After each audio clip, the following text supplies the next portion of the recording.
नमस्कार, स्वागत है आप सभी का एनएफ न्यूज पर। मैं हूं आपके साथ रोहित।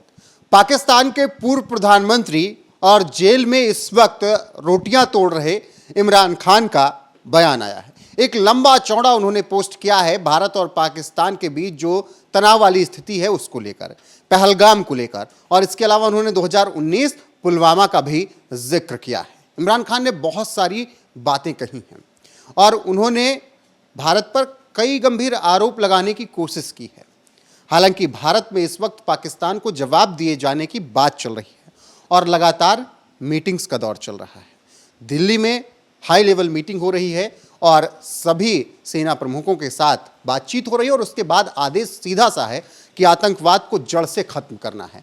ऐसे में पाकिस्तान के पूर्व प्रधानमंत्री इमरान खान ने क्या कुछ कहा है, विस्तार से समझेंगे सहयोगी अनुपम प्रसून से। क्या कुछ इमरान खान ने कहा? अनुपम जी। रोहित, पाकिस्तान का जो रोना है वो अभी भी जारी है और इस बार रोने की बारी आई है इमरान खान की। इमरान खान क्या कहते हैं ये ज़रा डिटेल में बताएंगे। उससे पहले इतना जानिए कि उन्होंने अपने एक्स पर 411 शब्दों का एक पोस्ट डाला है, 411 शब्दों का, जिसमें से 9 बार उन्होंने इंडिया का नाम लिया है और 4 बार उन्होंने मोदी का नाम लिया है। कितना इंडिया और मोदी फोबिया है पाकिस्तान को, पाकिस्तान के हुक्मरानों को और पाकिस्तान के नेताओं को, ये पता चलता है। मतलब सोचिए कि 411 में से उन्होंने 13 शब्द तो सिर्फ इंडिया से जुड़े हुए खर्च कर दिए।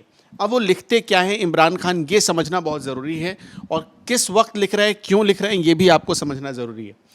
देखिए, वो लिखते हैं कि पहलगाम में जो हमला हुआ वो उसकी निंदा होनी चाहिए और इसका उनको तकलीफ़ है। ये पहली बात वो लिखते हैं। उन्होंने श्रद्धांजलि दी है जो पहलगाम में आतंकी हमला हुआ था उसमें जो लोग मारे गए।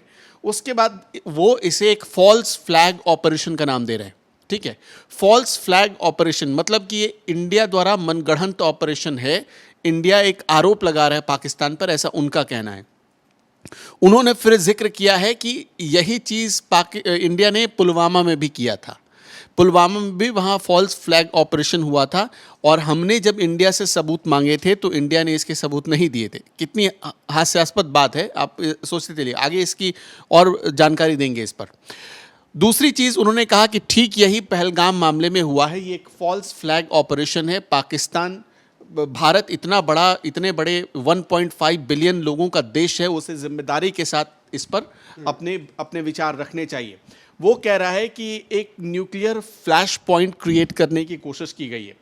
अब आखिर में वो जो कहते हैं, अच्छा वो ये भी कहते हैं, उन्होंने हमदर्दी दिखाई है किसके लिए? कश्मीरियों के लिए। और कहा है कि यूनाइटेड नेशन रेजोल्यूशन के हिसाब से हम कश्मीरियों की हिफाजत करने के लिए डिटरमाइन हैं, मतलब हम प्रतिबद्ध हैं, हम करेंगे। मतलब आप अंदाज़ा लगाकर देख लीजिए कि अब पाकिस्तान अपनी हिफाजत नहीं कर पा रहा है और उसका एक नेता जो जेल में बंद है वो कह रहा है कश्मीरियों की भाई साहब हम हैं। ठीक है, लास्ट में जो मेन पॉइंट इमरान खान कहना चाह रहे थे, जो मुख्य बात कहना चाह रहे थे, उस पर वो आ जाते हैं।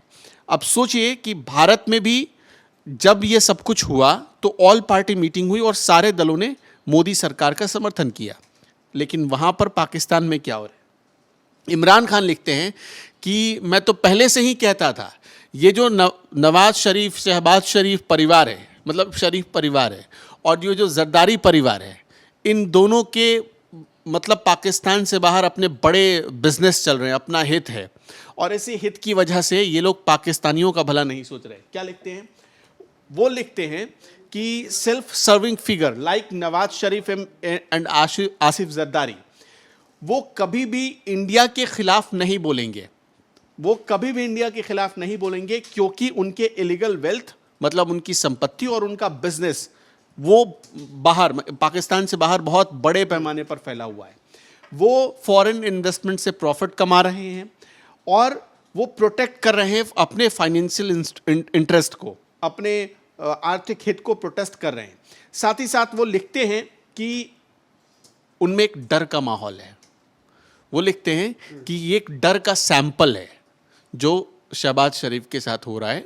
मतलब ये पाकिस्तान में भी लोग मानने लगे कि शहबाज शरीफ की सरकार डर गई है। तो कह रहे this fear is simple that Indian lobbies might freeze their offshore assets if they dare to speak the truth. मतलब ये जो बड़ा बिजनेस फैला रखा है शरीफ परिवार ने और आसिफ अली जरदारी के परिवार ने, उनका ये जो बिजनेस फैल रहा है, अगर वो सच बोलेंगे, इंडिया के खिलाफ जाएंगे, तो उनको ये नुकसान पहुंच सकता है। जो एक लॉबी है वर्ल्ड में, वो लॉबी इनके इस ऑफशोर को मतलब फ्रीज कर सकती है, रोक सकती है, और इसकी वजह से क्या होगा, उनका बिजनेस चौपट हो जाएगा। इसलिए ये जो शरीफ परिवार है और जरदारी परिवार है, ये बोल नहीं रहा, खुलकर नहीं बोल पा रहा है। इसी वजह से ये पाकिस्तान में, इससे साफ पता चलता है कि पाकिस्तान के लोग डरे हुए हैं। वो ये बताना चाहते हैं कि ये डर बहुत स्वाभाविक है, और ये डर क्यों है उन्होंने बताया, बिजनेस लॉस हो जाने की वजह से ये डर है। अब एक बात और आपको बताना चाहते हैं, याद है ना कि जो इमरान खान ये कह रहे हैं कि फॉल्स फ्लैग ऑपरेशन था, आपने वो स्टेटमेंट ज़रूर देखा होगा। उस समय जो हमारे विदेश सचिव, हमारे जो एम्बेसडर थे, हाई कमिश्नर थे पाकिस्तान में, उनकी किताब में भी इस बात का खुलासा हुआ। यहाँ तक कि यूनाइटेड स्टेट ने भी इस बात का खुलासा किया था। खुलासा क्या हुआ था, ये था, उसमें बातें ये थी कि जब अभिनंदन वर्धमान पाकिस्तान के कब्ज़े में चले गए थे, कब्ज़े में थे, उस वक्त भारत ने, और उस वक्त ही उसी दोपहर में प्रधानमंत्री नरेंद्र मोदी ने एक रैली में कहा था कि आज की रात क़यामत की रात होने वाली है, पाकिस्तान के लिए कत्ल की रात होने वाली है। उन्होंने एक भाषण दिया था, और उस भाषण के बाद इतना घबरा गया था पाकिस्तान, कहा जा रहा है कि भारत ने 8 मिसाइलें तैनात कर ली थी पाकिस्तान के ऊपर दागने के लिए। और उस समय क्या हुआ था कि पेंटागन में और वाइट हाउस में जो वहाँ के सेक्रेटरी थे यूएस के, उनको एक खबर पहुँची, उनको ये खबर देने वाली थी अमेरिका की इंटेलिजेंस एजेंसी कि भाई साहब, हमारे पास ऐसी पुख्ता रिपोर्ट है कि भारत ये करने जा रहा है। अब चूंकि न्यूक्लियर हथियार का इस्तेमाल हो जाता उस समय, तो वो भागते हुए जो सचिव थे वो पहुँचे किसके पास, ट्रंप के पास। ट्रंप को बोला कि आप भी रुकवा सकते हैं, ठीक।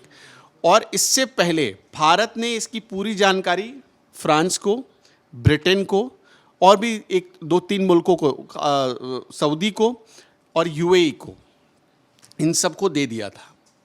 अब इन सबको देने का एक मतलब था कि भारत अपने फेवर में एक बड़ा लॉबी तैयार कर चुका था, और सच्चाई वो क्या करने जा रहा है ये पता चल चुका था। इसके बाद ये जितने देश हैं ना, उतने देशों ने अमेरिका को कहा कि रोकना पड़ेगा भारत को, वरना भारत रुकने वाला नहीं है। फिर इंटरनेशनल लॉबी ने पाकिस्तान को एक मैसेज डाला। मैसेज ये गया कि देखो, हम बीच में नहीं पड़ेंगे, हमारा काम है तुमको आगाह करना, तुम हमारी बात मान लेते हो तो ठीक, वरना मोदी से तुम निपट लेना, हम बचाने नहीं आएंगे बाद में।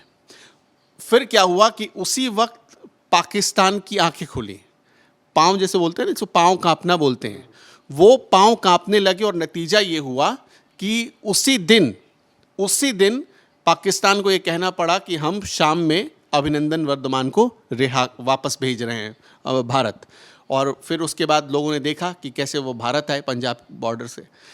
इसमें एक चीज़ और था, खुद ये बात इस घटना के करीब 7-8 महीने बाद वहाँ की संसद में, इस वक्त जो सरकार चल रही जिस पार्टी की, PMLN की, उसी के एक सांसद ने खड़े होकर ये बात कह दी कि इमरान के तो पैर कांप रहे थे।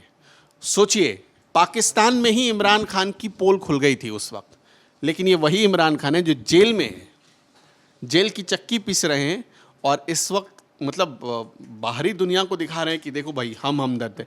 जो आदमी खुद की मदद नहीं कर पाया, जो आदमी बुशरा बीबी के वो ताबीज़ गिनने पर चला था कि हमारा बुशरा बीबी ने कह दिया है तो हमारा राजनीतिक भविष्य अच्छा होगा। बुशरा बीबी के बारे में पता है कि नहीं आपको? पता होगा ही। वो ताबीज़ गिनती रहती थी, माला जपती रहती थी, और उस माला जपने का भी कोई असर नहीं हुआ, और इमरान काला जादू का असर ये हुआ कि इमरान जेल में सड़ रहा है। तो फिलहाल इमरान खान ने क्या कुछ कहा, अनुपम जी ने विस्तार से बताया है, और कैसे बेवकूफ़ बनाने की कोशिश इमरान खान कर रहे हैं ये भी आप समझ सकते हैं। बाकी जेल में हैं, जेल में इसी शहबाज शरीफ की सरकार ने उन्हें जिल्लत वाली ज़िंदगी दे रखी है, और इसके लिए पाकिस्तान में बहुत बवाल भी हुआ। उनकी पार्टी की तरफ से, पीटीआई की तरफ से बहुत प्रदर्शन भी किए गए। वो तस्वीरें आपने देखी थी किस तरीके से उन्हें टांग कर ले जाया गया था। और आज वो इमरान ज्ञान दे रहे हैं भारत को और श्रीनगर और कश्मीर वालों के रहनुमा बनने की कोशिश कर रहे हैं। बाकी बने रहिए हमारे साथ, बाकी अपडेट आपको यहीं पर लगातार मिलती रहेगी। नमस्कार।